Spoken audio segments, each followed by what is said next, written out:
Hey, what's up, WCReplays.com? This is Orange back again for, I don't know what number it is, but, another audio. Get the replay paused at the 45-second mark. Yes, it is Night Elf Mirror today, except this game is wicked. So, it's pretty action-packed, but such is life on this kind of spawn at Turtle Rock. And the great thing about Turtle Rock is that depending on where you spawn relative to your opponent, it changes the game so much. Like in this case, you're only fighting for one Goblin Merchant, really. The other one's just really not very accessible unless you get a staff of teleportation. Put a Scout Wisp there, which is really the only smart thing to do to get around quickly. Meanwhile, if Soju or Moon started one over to the left, there would be kind of a battle for both Goblin Merchants, and there would be a little control over at the tavern. You'd see more sneak expansions at the top and the bottom, and it would be a little more creep-oriented. And basically, they'd be going for the bigger creeps for the bigger items, and there would be less creep-jacking because, you're playing less of the map control game, but more of the patience into the map control. And often you'd see more sneak expansions there. On the close spawn, it would be pretty aggressive play. You see a lot of people going with the mass archers crap, which is actually awesome to watch. And they get 6 AOWs and they kind of walk across, and then they try and take the expo, and then there's this huge battle about AOWs and stuff, and it's pretty sweet. The occasional weirdo will just go standard and get dealt with by an archer push. Sometimes they don't get dealt with, and it just, the archer push gets raped because they come way too late, and there's already master bears, and the heroes just never die. But yeah, whatever. I'll get into more shit later. But yeah, as I said, this game is awesome. I'd watch it again anyways.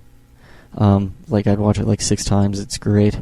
Unfortunately, there is no level 6 Nagacy Witch, so you won't be seeing Tornado. I will talk about it, though, because it's a sweet spell.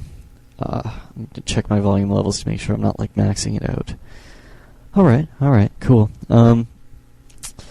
So let's get this unpaused from the 45-second mark. Soju's point of view, or an observer, I'm just going to keep the Fog of War off anyways, and just kind of make little comments about the differences of what they're each doing.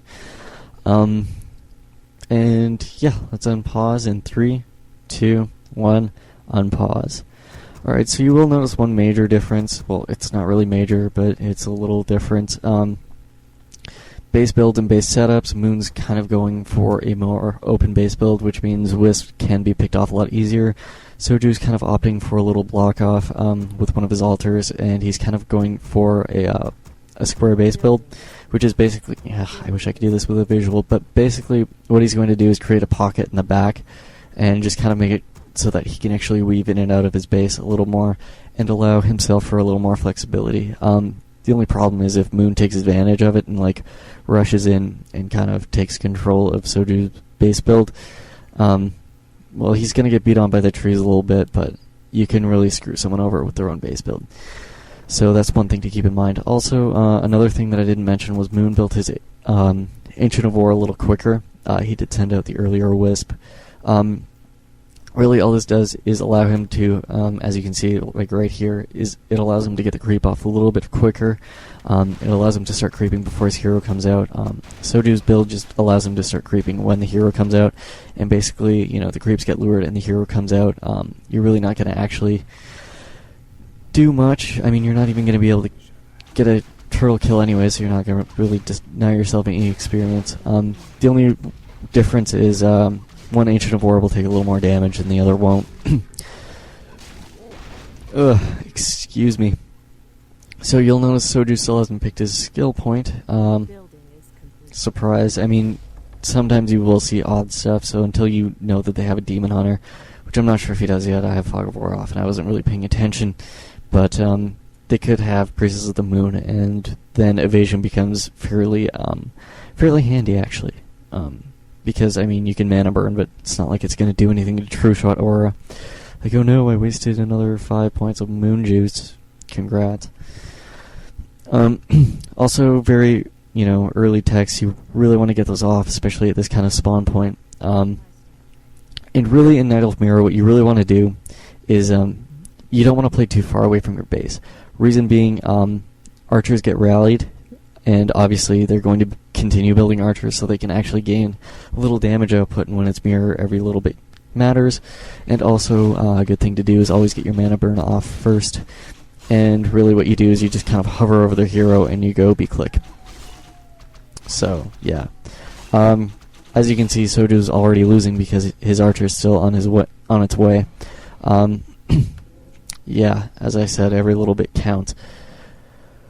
But, whatever. No real experience gained or lost. Just a whole bunch of moon juice wasted. Brutal. Anyways, generally what they're going to do is obviously do the archer start, and they're going to try and get some creep advantages off. Like, one main thing about getting the Goblin Merchant is getting the Ogre Magi, which is why you focus that bastard first. The reason you do that is so that you can get the wards.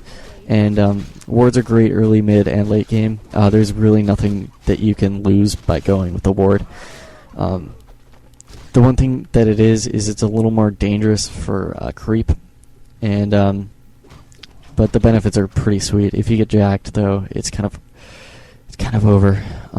Well, if you get jacked pretty badly, but you'll notice Moon already creeps it out because obviously Soju's Demon Hunter got a little weak. So go back and heal, play it safe. But yeah, as you can see, Talisman of Evasion, really not that important. It would allow him to go Immolation, but really doesn't matter because that would just get owned in Mirror. But it does allow him to get the Watcher Ward, which means not only does Moon know when Soju is going to be making any kind of offensive, but he also knows what kind of items Soju is going to be picking up.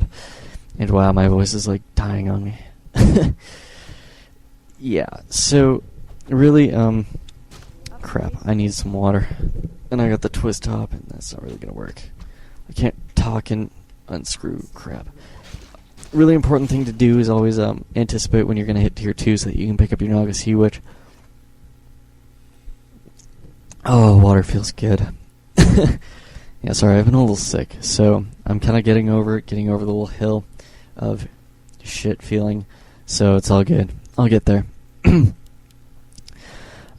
One thing to note about Elf Mirror is there isn't really much luck base. It's all on, well, there is a bit of luck. I mean, obviously getting items, and obviously if they creep jack you pretty bad and they weren't trying to and you lose the game because of it, or something stupid happens, yeah, luck does kind of play a minor role, but it's kind of insignificant. But the one thing that you really want to be aware of is that if you're running around a lot, you're losing a lot of time. As you can see, Moon isn't really running around as much, and he's actually got slightly higher hero levels. Really doesn't matter, but, every little bit counts in Mirror, so that's one thing to keep in mind. Also, if you can AoW creep, do that as much as possible. Now, when you hit tier 2, there's a couple options that you can do. Obviously, you're going to set up your 2 lores, and you're going to set up your Ancient of Wonders, and you're going to pick up the staff, and obviously you're already going to have dust, but, stuff like that. It also allows you to finally get clarities. I mean, you don't really need them for your Demon Hunter, but whatever. Really, tier 2, there's a few options available to you. One is to just start out going Dryads. The other one is to start out going Bears. Some people will do a little mix and they'll go one Dryad, upgrade Abolish. That's what I do. I don't really go Bears Dryads much, but a good thing to do is that some people will. Oh, this is kind of funny. Moon loses an archer there, and an archer here. Basically, he loses. Yeah, he loses 2 archers, one to creeps and one to the just the main base. But he did pick up a really nice item, which is Claws of Attack plus 12. Anyways, what I was saying is some people do the whole Mass Dryads thing. Usually you won't see that unless they go Priestess of the Moon. Just, I don't know, it's you get the True Shot Aura. Wow. Pulling a Porky the Pig moment. I swear to God, that guy has speech problems. Should see a real doctor. Anywho, I believe Soju loses an archer creeping. Or he's already lost it, I think. Either way, it was funny. But yeah, at tier 2, you have the 2 options. One is to start out going pure bears, one is to start out going pure